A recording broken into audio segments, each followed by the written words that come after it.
তোমাদের সাথে শেয়ার করি আমার মা কি পিঠা বানাচ্ছে আজকে আর কিভাবে বানাচ্ছে। এই চালগুলো মা শিলনোড়াতে গুঁড়ো করে নিচ্ছে, আর এখানে আমি চালছি চান্না দিয়ে কুলোতে। আর এখানে উনুনে আমাদের লাউ সিদ্ধ হচ্ছে, তার মানে বুঝতেই পারছো কি পিঠা হবে আজকে। আমি রসুন আর আদা আর কাঁচা লঙ্কা এগুলোকে এবারে মিক্স করে নেবো।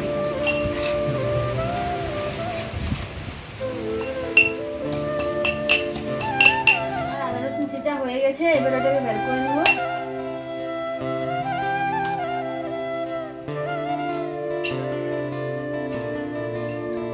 এই যে আমার মা লাউ সিদ্ধটা হামল দিস্তারে ডান্ডিতে করে কুটে নিচ্ছে।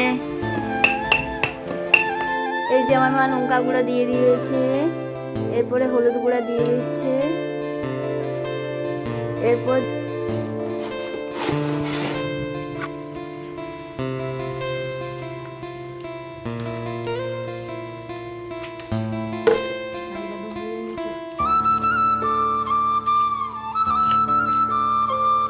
এর মধ্যে 2টি চিনি দিয়ে দিচ্ছে পরিমাণ মতো।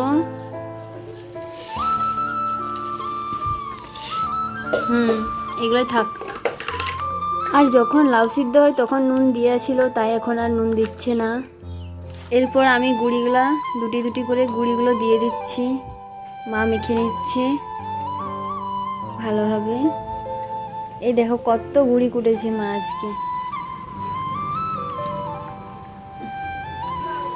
এই যে মা 2টি গুঁড়ি দিচ্ছি, মা মেখে দিচ্ছে।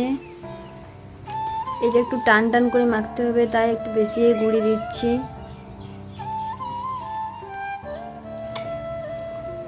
মা মাখতে মাখতে আমি গুঁড়িতে এই যে হাতের ছাপ দিয়ে একটা বানিয়ে নিলাম। মা দেবো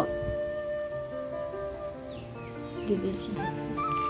এই যে উনান ধরিয়ে কড়া বস করে দিয়ে তেল ঢেলে দিয়েছে, তেলটা গরম হচ্ছে আস্তে আস্তে। মা এই যে আস্তে আস্তে করে লাউ সিদ্ধর মশলাটা দিয়ে দিচ্ছে।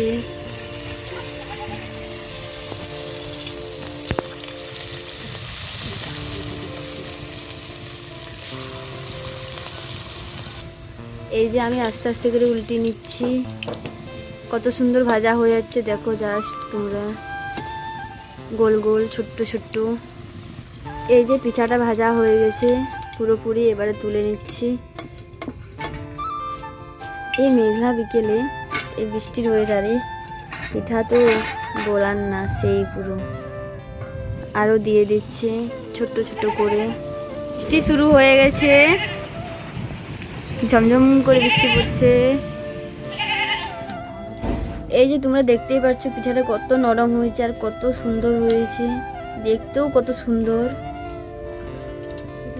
আবারও নেড়ে চেড়ে পিঠাগুলো ভেজে নিচ্ছি। এবারও ঠিক পিঠাটা একটু ভাজা হওয়ার পরেই তুলে নিচ্ছি।